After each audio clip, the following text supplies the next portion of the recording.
अच्छा वैसे ਇਹੋ ਜੀ ਕੁੜੀ ਦੇ ਨਾ ਦਿਹਾੜੀ 'ਚ 2 ਦਫਾ ਹੱਥ ਬੂਹੇ 'ਚ ਜ਼ਰੂਰ ਆਉਂਦੀ। अच्छा जी। ਤੀਜੀ ਦਫਾ ਨਾ ਆਵੇ ਆਪੇ ਐਵੇਂ ਹੱਥ ਦੇ ਕੇ बड़े बेवफा तुम तीसरी दफा क्यों नहीं आए?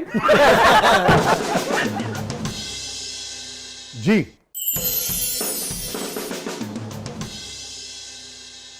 मेरा अली भाई से सवाल है कि आप शादियों में जाते हैं और हमारे यहाँ शादियों में बहुत ज़्यादा फायरिंग होती है, तो कभी ऐसा हुआ है कि इतनी ज़्यादा फायरिंग हुई हो और आपने कहा हो कि चलो तुसी गाना छड्डो फायरिंग ही सुन लो? वाह वाह। बिल्कुल ऐसा होता है बहुत अक्सर, लेकिन अब माशाल्लाह काफ़ी बेहतर है ऐसे। अच्छा। अब मैंने बहुत पहले ऐसे शोज किए हुए हैं जहाँ मुनमुना कर देना ठा बल्कि एक वाकया बड़ी जल्दी जल्दी मैं सुनाता हूँ।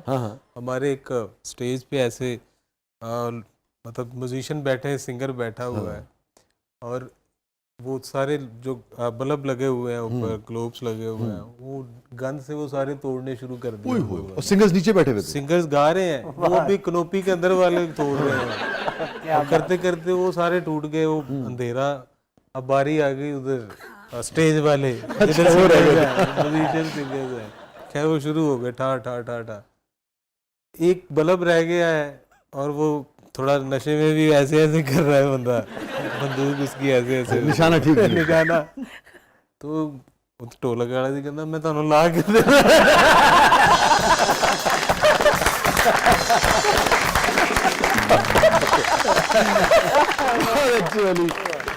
यानी आपके साथ कोई ऐसा रिकॉर्डिंग के दौरान कोई ऐसा दिलचस्प वाकया या कोई ऐसा वाकया जो आपके हाफजे में आज तक हो? सर हमारी 14 अगस्त की जो है वो रिकॉर्डिंग थी और बहुत ज़्यादा ना आपको पता है क्राउड होता है और यहाँ की आवाम भी ऐसी है कि जो लड़की को देख ले तो वो तो पागल हो जाती है, वो अपने सारे काम काज छोड़कर वो बस देखते हैं कि कर क्या रहे हैं। तो सर लिबर्टी मार्केट थी और वहाँ पर हम शो करने के लिए गए थे। तो ये मेरा फर्स्ट शो था जिसमें मैंने ये आप अच्छा भी कह सकते हैं बुरा भी कह सकते हैं, तो ये वाला सीन भी बड़ा वायरल गया था कि लाइव शो था और पीछे से मुझे तंग किया जा रहा था कॉन्टिन्यूसली।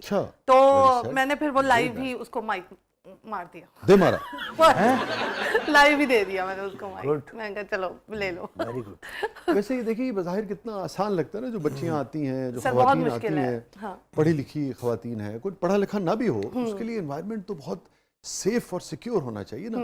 वो जो भी करना चाहता है लाजवाब कानून के दायरे में, अखलाकियात के दायरे में, तो कैसे आप लोग हैंडल करते हो ये इतना कुछ? इतने सर अब तो माशाल्लाह 11 इयर्स हो गए हैं, अब तो आप समझ लें कि आदत ही हो गई। अब तो बंदा देख के पहचान लेते हैं कि ये ठीक है या नहीं ठीक है, जिसको माइक मारना है, जिसको माइक मारना है या नहीं मारना। और ऊपर से अब माशाल्लाह टीम हमारे साथ होती है, अच्छा। कैमरामैन और साथ में हमारे ड्राइवर्स वगैरह साथ होते हैं, तो वो फिर हमारे लिए ईजी हो जाता है।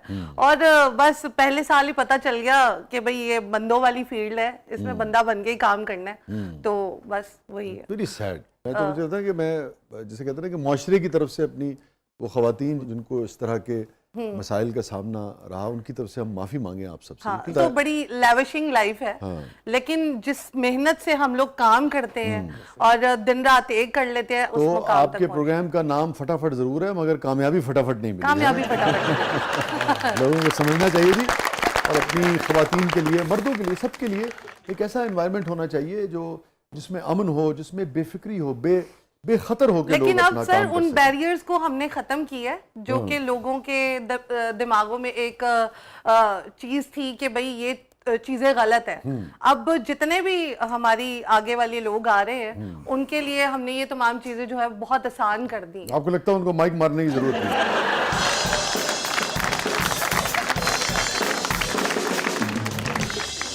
सर उनको माइक मारने की जरूरत नहीं है, वो अब एजुकेशन उनकी इतनी हो गई है कि वो कर लें। जी अली भाई, वसी शाह साहब का कहना है कि मैंने अपनी वाइफ के लिए बहुत सारी गज़लें लिखी है, क्या आपने भी अपनी मिसेस के लिए कोई गाना बनाया है या गाया है? हमें भी सुना दें। दो जी, मैं तो सुरखरू हो गया माशाल्लाह।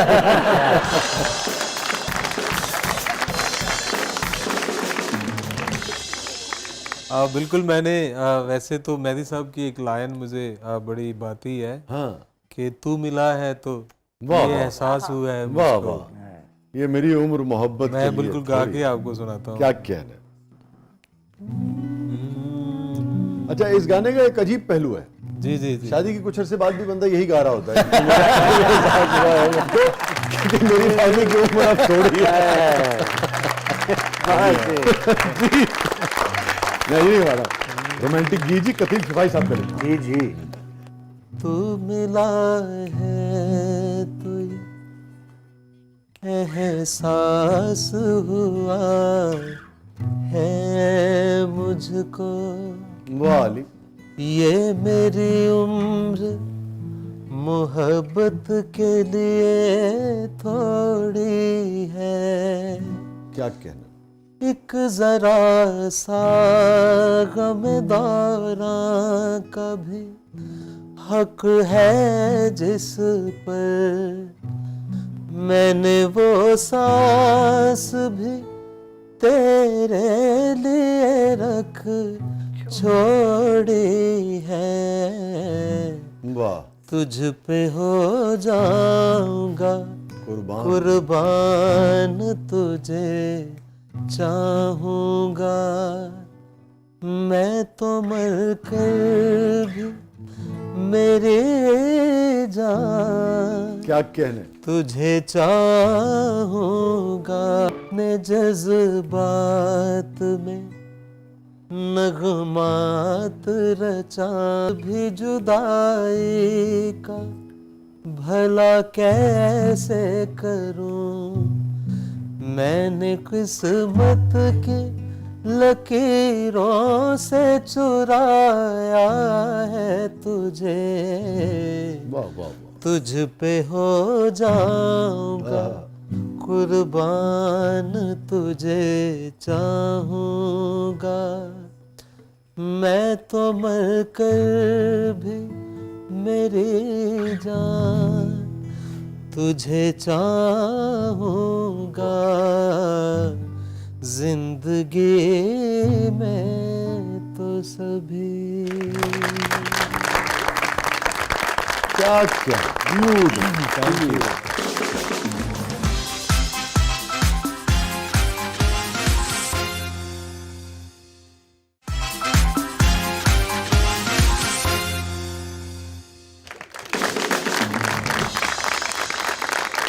वेलकम बैक नाज़रीन। ज़बरदस्त में एक बार फिर खुशामदीद। हमारे साथ मौजूद है कुर्रतुल ऐन एनी साहिबा, हमारे साथ मौजूद हैं one and only Ali Abbas साहब। सर आपकी गजल है काश मैं तेरे हसीन हाथ का कंगन होता, तो आप तो सुनाएंगे नहीं।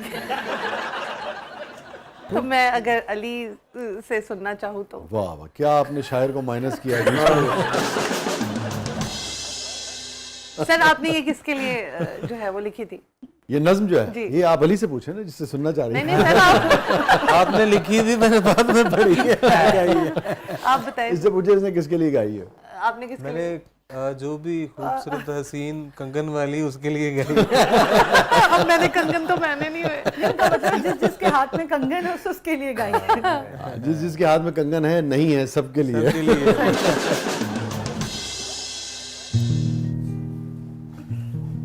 काश मैं तेरे हंसी हाथ का कंगन होता, वाह। काश मैं तेरे हंसी हाथ का कंगन होता, तू बड़े प्यार से चाव से बड़े मान के साथ अपनी नाजुक सी कलाई में चढ़ाती मुझको, और बेताबी से फुरकत के खज़ां लम्हों में तू किसी सोच में डूबी जो घुमाती मुझको। वाह वाह वाह। मैं तेरे हाथ की खुशबू से महक सा जाता, काश मैं तेरे हंसी हाथ का कंगन होता।